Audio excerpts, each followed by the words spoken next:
Record करने के लिए आज आप गए नहीं, क्या वजह थी?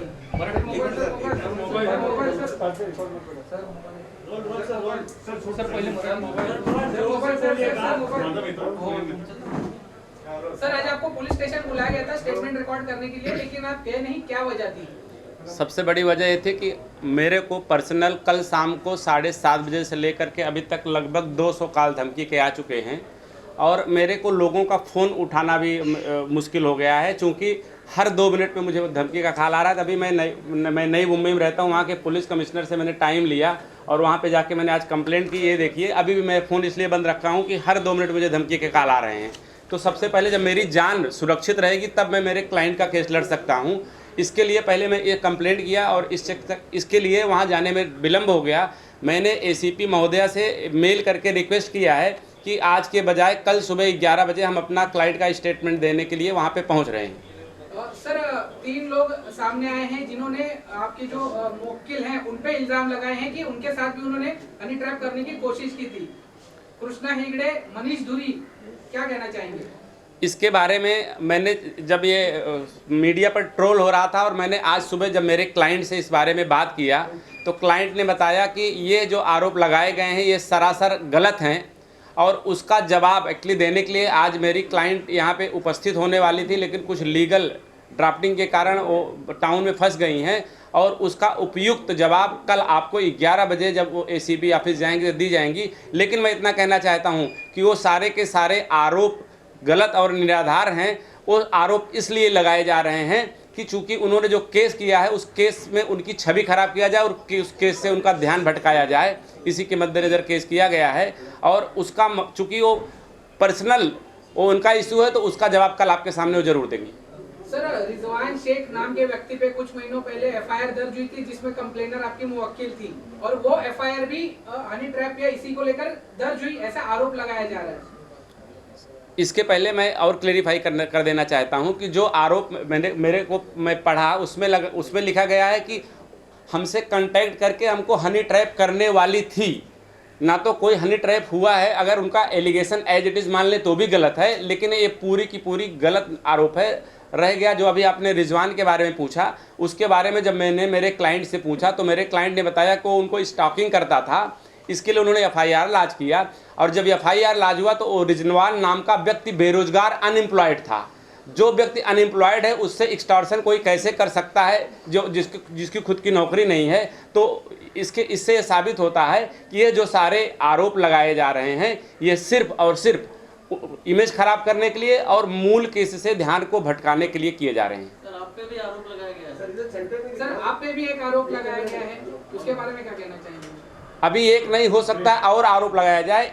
इसी केस की तरह मैंने सन 2018 में किसी लीडर ने किसी आम व्यक्ति का फ्लैट हड़प लिया था, उसका केस देख रहा था और जैसे मुझको अभी धमकी मिल रही है उससे उस समय भी धमकी मिल रही थी कि उस केस से हट जाओ। और जब हमारे उस क्लाइंट के ऊपर भी पहले मोलेस्टेशन लगाया गया, फिर एट्रोसिटीज़ लगाया गया, फिर पोस्को लगाया गया। उस केस में जब उसका मैं एंटीसिपेटरी केस फाइल किया तो मुझे धमकी आई कि आप हट जाओ। जब मैं नहीं हटा तो मेरे ऊपर भी झूठा आरोप लगा करके केस किया गया और केस वो निराधार है और उसका डिस्चार्ज एप्लीकेशन डाला गया है। सर लेकिन इतने लोग जो सामने आ रहे हैं निकल के, इनके खिलाफ इससे पहले आपके मुवक्किल ने शिकायत क्यों नहीं की? मेरे क्लाइंट को जब कभी मालूम ही नहीं पड़ा कि उनके खिलाफ कोई ऐसा केस हुआ है तो कैसे मेरी क्लाइंट का वो नेचर नहीं है कि किसी के खिलाफ जा करके ज़बरदस्ती केस करे। अब जब अभी भी जो ये केस आए हुए हैं अभी तक सिर्फ मीडिया के माध्यम से आए हुए हैं।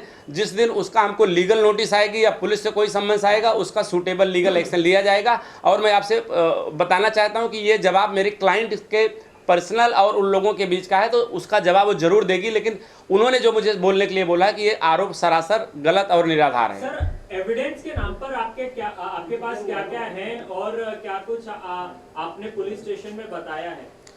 जो एविडेंस है, चूंकि अभी हमारा एफआईआर लाज नहीं हुआ है, वो पूरा मेरा केस डैमेज कर देगा। इसके लिए एविडेंस हम मीडिया में बजाने के बजाय पुलिस को और कोर्ट को बताएंगे। धनंजय मुंडे ने साफ किया है कि इनकी बड़ी बहन के साथ उनका संबंध था बहुत पहले से। उनसे 2 बच्चे हैं, उन 2 बच्चों को अपने घर पर रखा है, उनको अपना नाम भी दिया है, मुंबई में उनको फ्लैट भी दिया, सब कुछ दिया। तो 2019 से अचानक क्या हुआ कि उन्होंने इस तरह का आरोप लगाना शुरू किया और उनको बदनाम करने के लिए, ब्लैकमेलिंग करने के लिए छोटी बहन को आगे किया। सबसे पहले तो माननीय धनंजय मुंडे जी का जो उनकी पत्नी से केस है वो अलग है और हमारा केस उससे टोटल अलग है। उस केस से कोई रेलिवेंसी नहीं है। इसके लिए उनका और उनकी पत्नी से जो आप उसके बारे में जो क्वेश्चन पूछ रहे हैं, अगर उन लोगों से पूछेंगे तो आपको उसका प्रॉपर जवाब मिलेगा। दोनों सगी बहनें हैं। दोनों सगी बहनें होने का मतलब नहीं होता कि एक बहन अगर आपकी बीवी है तो उसकी दूसरी बहन को आपको रेप करने का राइट मिलता है। पर 2006 में उन्होंने कहा था कि 2006 से वो उनके साथ मिसबिहेव कर रहे, तो वो वही वहाँ पे वो साल के क्यों नहीं किया, अभी 2020 में और 21 में क्यों बाहर आए? हमारी क्लाइंट के कंप्लेंट में क्लियर लिखा गया है कि उसको उसका कैरियर सेटअप करने के नाम पे और उसको शादी का झांसा दे करके उसके साथ ज़बरदस्ती शारीरिक संबंध बनाए गए, उसका वीडियो निकाला गया और वो वीडियो सर्कुलेट कर दिया जाएगा। इसी दबाव के कारण वो केस नहीं कर रही थी, डर रही थी। लेकिन जब अब उसकी ज़िंदगी उसको ऐसा लगा कि बर्बाद हो जाएगी, उसके पास कोई रास्ता नहीं बचा है, तो उसके सामने जब कोई रास्ता नहीं बचा तब वो पुलिस के सामने और कोर्ट के सामने न्याय मांगने के लिए आई है। सर अब आपका अगला कदम क्या होगा? पुलिस ने कुछ जवाब दिया है, कब तक एफआईआर लेगी, कब तक ये जांच करेगी? कल हमारे क्लाइंट का स्टेटमेंट रिकॉर्ड किया गया है और कल हमको फिर बताया गया है कि उसका जो बचा हुआ पोर्शन है कल वो कंप्लीट कर लेंगे और मुझसे बताया गया है कि एफआईआर लॉन्च करेंगे। अगर कल हमारा एफआईआर वहाँ पुलिस स्टेशन में लॉन्च हो जाएगा तो बहुत अच्छा है, नहीं तो हम जो उसका जो भी लीगल स्टेप्स प्रॉपर रहेगा कोर्ट में जा करके वहाँ से ऑर्डर लेकर के और फिर पुलिस स्टेशन में एफआईआर लॉन्च करवाने की कोशिश करेंगे। उन्होंने ट्वीट में कल रात को उन्होंने ट्वीट किया है कि कृष्णा हेगड़े जी को वो प्रताप सरनाईक, जो शिवसेना के आमदार है प्रताप सरनाईक, उनके बर्थडे पार्टी में मिले थे, तो अभी उनका क्या कनेक्शन है? मैं फिर से आप बोला कि चूंकि ये हमारी क्लाइंट का और उन लोगों का इंडिविजुअल इशू है और उसके बारे में अभी प्रॉपर ब्रीफिंग हमको नहीं मिली है। कल आपके सामने वो हमारी क्लाइंट उपस्थित होकर के इन सारे मुद्दों का जवाब देगी। सिर्फ मेरे को इंस्ट्रक्शन दिया गया कि ये जो तीनों आरोप लगाए गए हैं ये गलत और निराधार हैं, हमारी क्लाइंट की छवि खराब करने के लिए और इस मूल केस से उसको डाइवर्ट करने के लिए ये आरोप लगाए गए हैं। धनंजय मुंडे भी वही बोल रहे हैं कि जो आरोप लगाए गए निराधार है, उनकी छवि खराब करने के लिए। इसके लिए मेरा रिक्वेस्ट है आपके मीडिया के माध्यम से कि सरकार उनकी है और अगर पुलिस प्रशासन इस मामले का केस लेगा अगर तो उसका जांच हो जाएगा और जांच के बाद कोर्ट जो है सूटेबल ऑर्डर उस पर देगा। सर आपने कहा आपको धमकियां आ रही हैं, कौन दे रहा है धमकियां और क्या कहा जा रहा है आपको इन धमकियों में? उन धमकियों में हमको ये धमकी दी जा रही है कि आप इस केस को छोड़ दीजिए और उनके खिलाफ केस मत करिए। बहुत सारे लोग एब्यूजिव लैंग्वेज यूज़ कर रहे हैं जो मैं यहाँ पे नहीं बता सकता। मेरा इस मीडिया के माध्यम से माननीय मंत्री जी से और उनके समर्थकों से रिक्वेस्ट है कि जो मैं अगर इस केस का वकील नहीं रहूँगा तो कोई दूसरा रहेगा, कोई तीसरा रहेगा, तो वकील का उसमें गलती नहीं है। मतलब वकील को डरा करके उसको हटाने से बढ़िया है कि कानून के सामने जाएं और अपना पक्ष रखें। अगर उनका पक्ष सही है तो कानून में उनको जरूर न्याय मिलेगा और हमको कानून में कानून के सामने जा करके कंप्लेंट करने का अधिकार सब व्यक्ति को है। आप अपने लिए या रेप पीड़िता के लिए सुरक्षा मांग करेंगे? रेप पीड़िता के लिए तो अभी तक, चूंकि रेप पीड़िता ने अभी तक मुझे इसके बारे में नहीं बताया, लेकिन मुझे जो कल रात से और अभी तक धमकी मिली मैंने उसके बारे में पुलिस कमिश्नर नई मुंबई, पुलिस कमिश्नर मुंबई और माननीय गृह मंत्री जी को लेटर लिख करके रिक्वेस्ट किया है कि इसके ऊपर एक्शन लिया जाए और हमारी जान माल के लिए हमको एक पुलिस प्रोटेक्शन दिया जाए। चूँकि बहुत सीरियस थ्रेट थी, कुछ सीरियस थ्रेट्स को मैंने मेरे मोबाइल में रिकॉर्ड किया, लेकिन इतने फ़ोन आ रहे हैं सब मैं रिकॉर्ड नहीं कर सकता हूँ। लगभग अभी रास्ते में आते आते भी लगातार अननोन मैसेज आ रहे हैं, लेकिन अभी मैं रिसीव नहीं कर रहा हूँ, उनको ब्लॉक कर दे रहा हूँ। सर कल शाम तक मैडम कल जब एसीपी ऑफिस में 11 बजे के आसपास आएंगी तो वहाँ पे आप लोगों का जो जवाब रहेगा मैडम वहाँ पे आपको जवाब देंगी। कल शाम पे त्रिपाठी जी ऐसा माहौल बन गया था कि काफी गंभीर मसला है। शरद पवार जी ने कहा था शायद इसके वजह से धनंजय मुंडे को इस्तीफा भी देने की जरूरत पड़ सकती थी, लेकिन जिस तरह से कृष्णा हेगड़े हो, मनीष धुरी हो या फिर रिजवान हो, सामने हनी ट्रैप का मामला सामने, कहीं ना कहीं इस मैटर में अभी आपकी बाजू जो है कमजोर होती दिखाई नहीं दे रही आपको? जब भी किसी ताकतवर व्यक्ति के खिलाफ केस किया जाता है तो हमेशा उस केस को लाज होने में समय लगता है। ये आप मीडिया से रिलेटेड है, आपको मालूम है। कल वहाँ पे लगभग 4.5 घंटा बैठा करके भी स्टेटमेंट जो रिकॉर्ड नहीं किया गया, इससे साबित होता है कि पुलिस किस तरह पे इससे काम कर रही है। लेकिन हमारी क्लाइंट के साथ जो इनजस्टिस हुआ है उसके पास जो एविडेंस है, हमको कोर्ट के ऊपर भरोसा है मीडिया में क्या खबर आ रही है उससे मुझे मतलब नहीं है, लेकिन हमारे क्लाइंट के साथ जो इनजस्टिस हुआ है उसके लिए हम पुलिस स्टेशन में जाएंगे, कोर्ट में जाएंगे और हम न्याय की गुहार करेंगे। धनंजय मुंडे ने कहा कि कोर्ट में, हाई कोर्ट में मामला था, वो इंजेक्शन उन्होंने लाया हुआ है। इंजेक्शन ऑर्डर में दो बातें थी, एक तो इसको सार्वजनिक नहीं करना है और दूसरा दोनों के वकीलों में समझौते की बात हो रही थी। मैं आपसे फिर बताना चाह रहा हूं कि ना तो उस केस में मेरी क्लाइंट पार्टी है, ना तो उस केस में मैं वकील हूं, इसलिए उस केस में क्या आर्डर हुआ है, क्या समझौता हुआ, इसके बारे में कोई कमेंट नहीं कर सकता।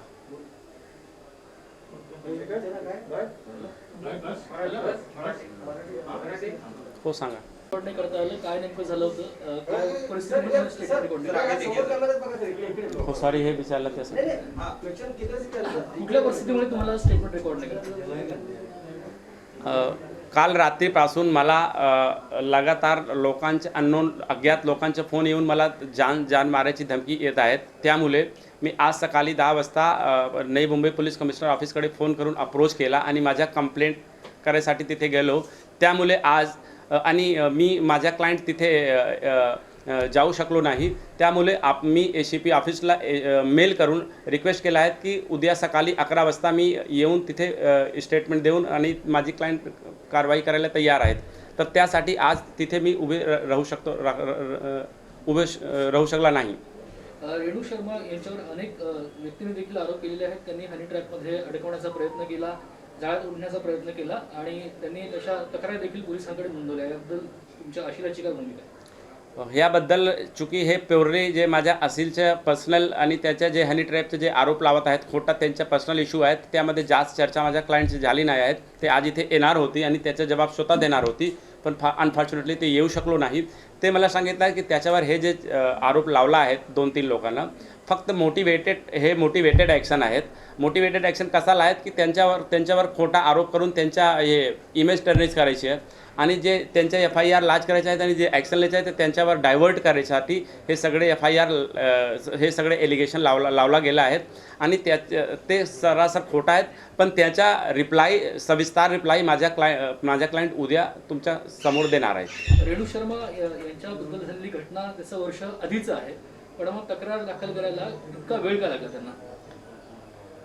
आत्ता आपण पोलीसच्या समोर गेले आणि आज 4-5 दिवस झाला आहेत आणि काय स्थिती आहेत मीडियाच्या समोर आहेत। समोरचा व्यक्ती किती मोठा आणि किती पॉवरफुल आहेत आणि ते त्याच्या कॅरियर सेट करायचे, त्याच्या लग्न करायचे आणि त्यांच्या जे मला इन्स्ट्रक्शन दिले आहेत की त्यांच्या काहीतरी व्हिडिओ वगैरे पर्सनल बनवून आले तर त्याच्या थ्रेड द्यायचे। त्यामुळे हे सगळे भीतीमुळे ते आत्तापर्यंत कंप्लेंट केली नाही, पण आत्ता जर त्याला असं वाटला की त्याला काय नाही होणार त्यासाठी ते आत्ता पोलिसांच्या समोर आली आणि कंप्लेंट केली। तुम्हाला काय स्वरूपाच्या धमकी येतात? आम्हाला असा धमकी आहेत की तुम्ही हे केस सोडून द्या आणि तुम्ही केस केला तर हे केस किती दिवस चालेल आणि ह्याच्यानंतर तुम्ही कसा राहणार असा मतलब आणि काय लोक फोन करून मतलब एब्युझिव्ह लँग्वेज देत आहेत।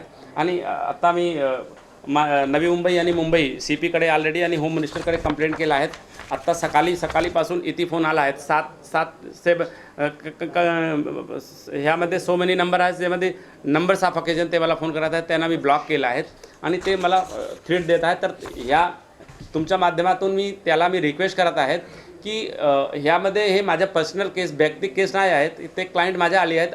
आज मी केस सोडला तर उद्या दुसरा वकील येणार आणि तिसरा येणार, तर ह्यामध्ये वकिलांचं पर्सनल मॅटर नाही आहे। तर तुम्हाला रिक्वेस्ट काय आहेत की तुम्ही वकिलांना अशा करू नका आणि ह्या मीडियाच्या माध्यमातून मी गृहमंत्री साहेबांना आणि पोलीस आयुक्त साहेबांना रिक्वेस्ट करत आहेत की माझ्या जानमालचा खतरा आहेत आणि मला एक पोलीस बंदोबस्त दिला तर बरं होईल। तुम्ही सगळी तक्रार करताय, पण त्याच्यात मुद्दा असा आहे की सत्ताधारी राष्ट्रवादी पक्ष हा पूर्णपणे धनंजय मुंडे यांच्या मागे आहे आणि त्यांनी सांगितलं की त्यांचा राजीनामा देण्याचा प्रश्न नाही। तुम्हाला खरोखरच न्याय मिळण्याची अपेक्षा आहे? ते राष्ट्रवादी पक्ष आणि त्यांचे ते मिनिस्टर आहेत त्याच्या आपसात काय आहेत त्याच्या उत्तर मी देऊ शकतो नाही, पण मला फक्त रिक्वेस्ट हेच आहे त्या सरकारला की एकदा कंप्लेनेंट पोलीस स्टेशनला गेली तर त्याचा कंप्लेंट घ्यायला पाहिजे, FIR व्हायला पाहिजे आणि एकदा आपला पोलीस त्यामध्ये व्हेरीफाई करणार की कंप्लेंट्स खरी आहेत की खोटी आहेत, पण त्याला संधी तर भेटला पाहिजे। ह्यासाठी सरकारला माझ्या रिक्वेस्ट आहेत की लवकरच लवकर पोलीस स्टेशनला डायरेक्शन द्या की त्याच्या FIR ल्या आणि ह्याचं इन्व्हेस्टिगेशन चालू करा। तुम्हाला धमक्या येतात तसं रेणू शर्मा यांना देखील धमकी येते का? तुम्ही त्याबद्दल सुरक्षा मागतात. त्याबद्दल आत्तापर्यंत ते मला सांगितलं नाही आहेत. मॉर्निंगपासून त्यांची आणि माझी आता भेट झाली नाही आहेत. ते भेटल्यानंतर मला सांगितलं तर मी तुम्हाला उद्या सांगणार. तुमच्यावर पण काही आरोप झालेले आहेत, तर पूर्वीच्या काही गोष्टी आहेत की तुमच्यावर पण विनयभंगाचा किंवा केस झाली अशी असे आरोप केले जातात, त्याबद्दल तुम्ही काय सांगाल?